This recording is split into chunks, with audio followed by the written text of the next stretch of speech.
A stimulus vote in the Senate, a drop in the Dow, and achievement in the arts. I'm Carl Azouz, and this is CNN Student News.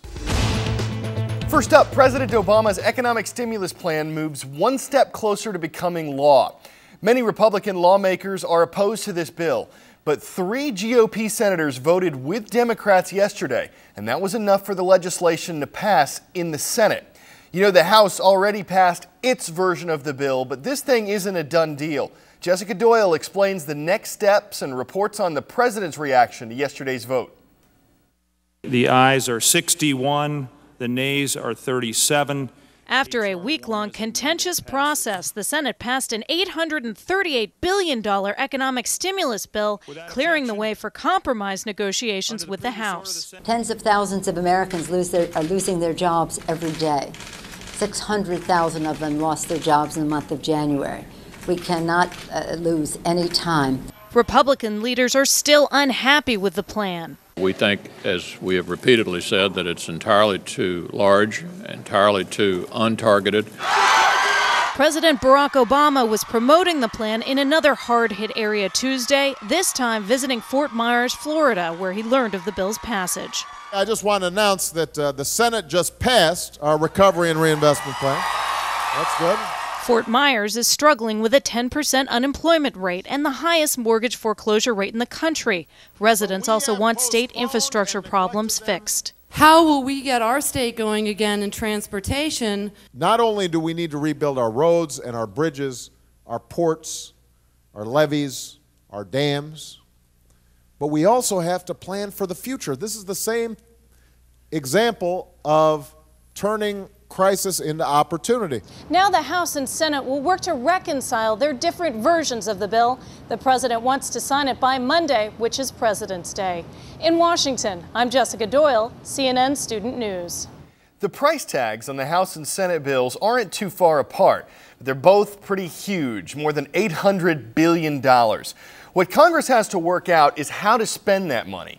But some lawmakers have another word for all this spending: theft. They say the stimulus plan is stealing from you, your generation.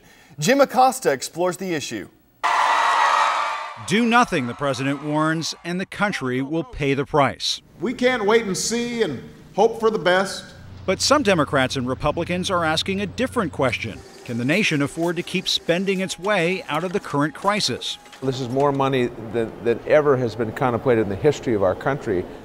Republican John McCain calls it generational theft, a transfer of wealth from future generations to today's leaders. We are robbing future generations of Americans of their hard-earned dollars because we are laying on them a debt of incredible proportions. The numbers are staggering. President Obama's stimulus plan, if passed, $800 billion. President Bush's bailout plan, $700 billion. Add to that trillions promised by the government in loans and potential spending on the financial crisis, and a mind-boggling sum is on the line. That doesn't even include all the interest on all that money. Do we know how that money is being managed? Nobody knows. I mean, that's the scandal here. There ought to be complete accountability, complete transparency.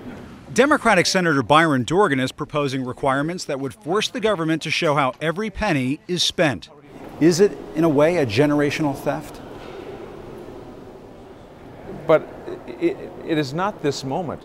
Dorgan says there's plenty of blame to go around on both sides of the aisle. Fighting a war without paying for it, allowing the banks to become casinos on their own account. The fact is, none of us have been here before, and nobody in this country really understands exactly what is the right medicine to try to fix what's wrong with this economy. Some economists say there's also risk in doing too little. But the single worst thing that can happen when the economy starts to get mired down is for government to sit on the sideline, pull back, start acting like a scared household, because that's a recipe for a recession that lasts, a decade rather than 3 years. The Obama administration is promising accountability and oversight, not just in the stimulus, but in the bailout as well. And there is a growing chorus of Democrats and Republicans on Capitol Hill ready to hold the new White House to its word. Jim Acosta, CNN, Washington. Time for the shout out. How many companies make up the Dow Jones Industrial Average? If you think you know it, shout it out. Is it 10, 30, 100, or 500? You've got 3 seconds. Go!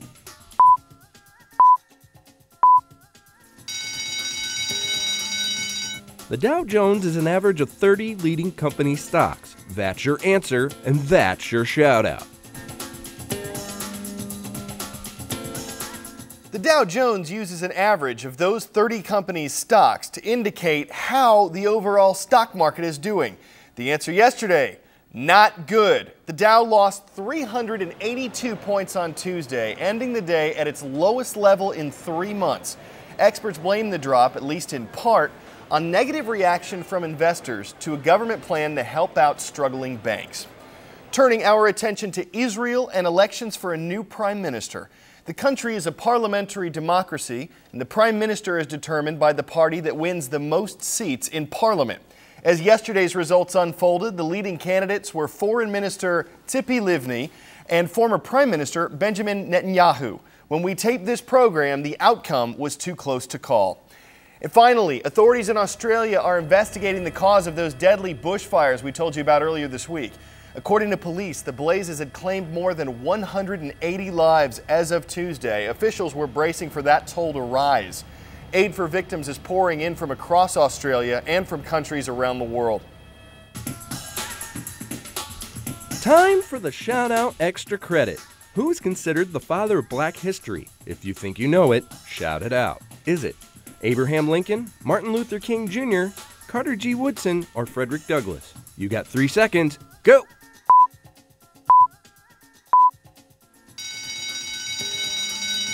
Back in 1926, Dr. Carter G. Woodson founded the event that would eventually become Black History Month. That's your answer, and that's your shout-out extra credit.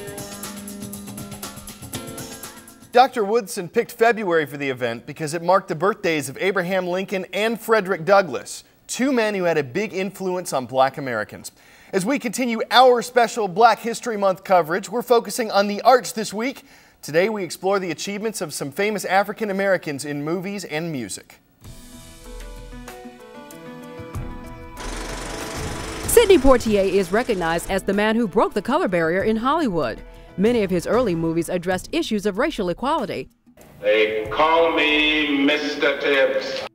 But he made history in 1964 when he became the first African American to win the Academy Award for Best Actor. In one of her early roles, Halle Berry portrayed Dorothy Dandridge, the first African American to be nominated for a Best Actress Oscar. Dandridge didn't win, but a few years after playing that role, Berry won the award herself, the first African American woman to do so. Aretha Franklin was considered a singing prodigy as a young child. Her powerful voice and phenomenal success as an adult helped crown her as the Queen of Soul. In 1987, Franklin became the first woman inducted into the Rock and Roll Hall of Fame.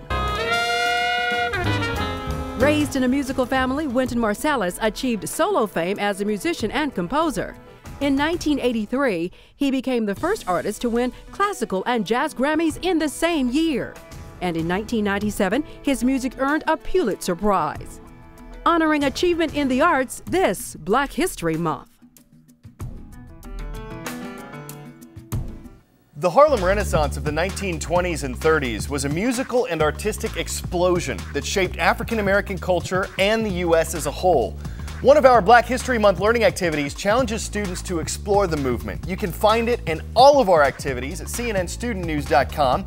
Plus, check out our newest. It asks students to analyze the speeches of Abraham Lincoln just in time for the former president's 200th birthday. Well, before we go today, we're bringing you a charity event that really brings in the dough.